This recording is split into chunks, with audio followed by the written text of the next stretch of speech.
বন্দে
মায়ের পরম ভক্ত গুপ্তদানী কারো চমড়া বাতাস নেওয়ার ইচ্ছা হলে তো হাত দেখাবে।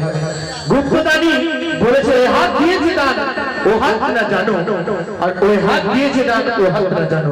তাই গুপ্তদানী কি করেছে, মায়ের পুরো কীর্তন শ্রবণ করতে এসেছে। গণেশ দেবতার বন্দনা চলাকালীন আমার হস্তে দিয়েছে পূর্ণ 50 টাকা দান। দানকে শুদ্ধ বা পবিত্র করার জন্য সেই বাবু রাজা হরিশ্চন্দ্রের ন্যায় দিয়েছে 5 টাকা দক্ষিণা।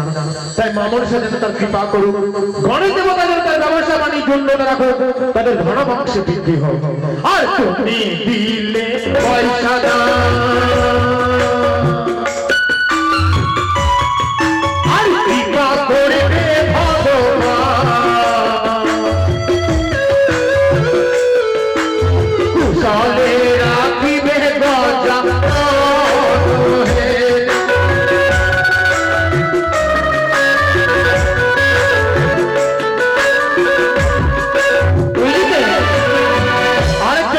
শিশু তার ছোট্ট ছোট্ট হাত দিয়ে আমার হস্তে দিয়েছিল 10 টাকা দান, তার সঙ্গে দক্ষিণা। আর ছোট্ট শিশু করলো না, আর সুখে রাখবে ভগবান, আরে রোগ ব্যাধি হরণ করিবে।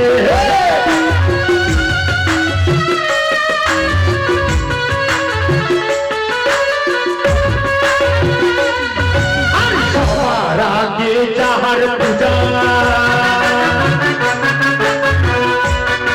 আর মাতা চর হয় 10 পূজা।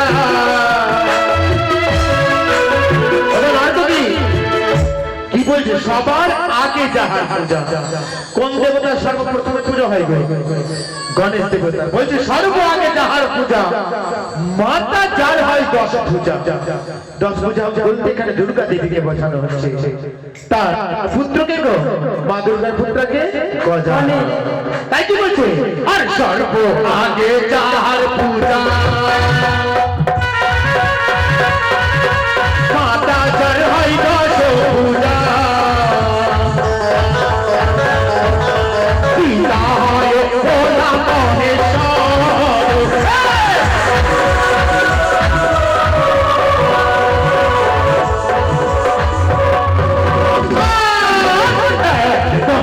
গজানো প্রভুরে সনাতন, তুমি দেব খুশি গো বাহো।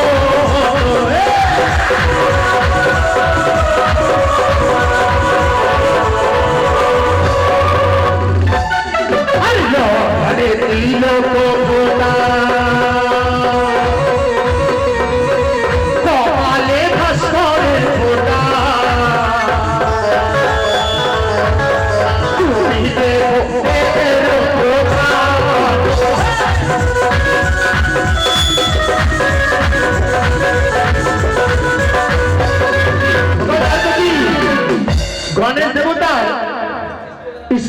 হাত বউ আছে, জানো তাদের নাম কি? তুমি বলতে পারবে কি নাম? ঋদ্ধি দেবী এবং সিদ্ধি দেবী। তাই কি বলছে? কি বলছে তো? গণেশ দেবতা যেখানে যায় তার দুই স্ত্রীকে নিয়ে যায়। কাকে নিয়ে যায়? ঋদ্ধি এবং সিদ্ধি। আর ঋদ্ধি সিদ্ধি লয়ে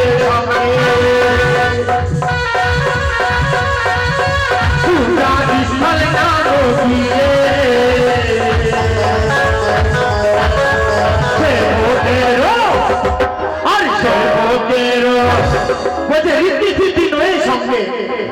পূজা স্থলে না গিয়ে সেবকের নিস্তার কারণ। তাই সেবক কে গো? বাড়ির লোক তো আছে, যিনি গান গাচ্ছেন তিনি হচ্ছে সেবক। সে তো সবাই যায়।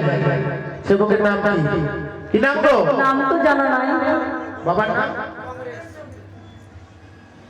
সুরেন চৌধুরী মহাশয়। তিনি হচ্ছেন সেবক এবং তার সপরিবার সবাই সেবক, মায়ের ভক্ত মন্ডলীর সবাই সেবক। আর সেবকের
দিদিরা মায়েরা দাঁড়িয়ে আছে, ওদেরকে বলবো এখানে চলে আসো। আর যদি কারো চাউটা বাতাস নেওয়ার ইচ্ছা হয় কিন্তু আসতে অসুবিধা হচ্ছে, একটু হাত দেখাবে, আমি যাবো। কি বলছে গো? কি বলছে? ওই যে মামাসিরা বসে আছে। আর তুমি করে পয়সা